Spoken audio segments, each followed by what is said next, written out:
Rais Daktari Samia Suluhu Hassan, ambaye alipolihutubia bunge alisema pamoja na mambo mengi ambayo watu wote wameongea, uwekezaji mkubwa aliofanya kwenye sekta ya afya, majengo makubwa aliyojenga tumejionea leo hapa Mtumba, hospitali na vituo vya afya alivyofanya, anachokitamani kukiona ni kuacha tabasamu kwa Watanzania.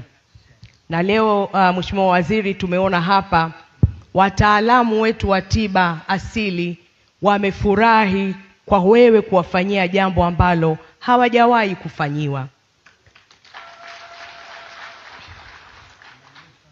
Watangulizi wangu wameongea, Mpoto ameongea, kaka yangu, kwamba leo tuko hapa katika nyumba moja, madaktari na wataalamu wetu wa tiba asili, tukijadili jambo moja tu, kwamba jinsi gani tiba asili zinakwenda mbele, jinsi gani tiba asili zinakwenda kushuka na kutendeka pamoja na tiba za kisayansi. Yote haya yameweza kutekelezwa kwa sababu kwanza tiba asili kipaumbele cha wizara yetu ya afya, na wewe Mheshimiwa Waziri Mohamed Mchengerwa umekuwa kinara katika jambo hili, kuhakikisha kwamba tiba asili inakwenda mbele.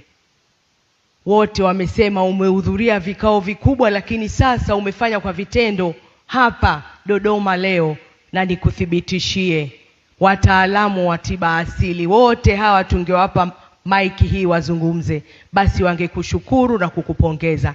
Tunakupongeza sana Mheshimiwa Waziri, umeonyesha njia, na sisi wasaidizi wako tuko tayari sasa kukusikiliza na tuko tayari kufanyia kazi maelekezo yako yote.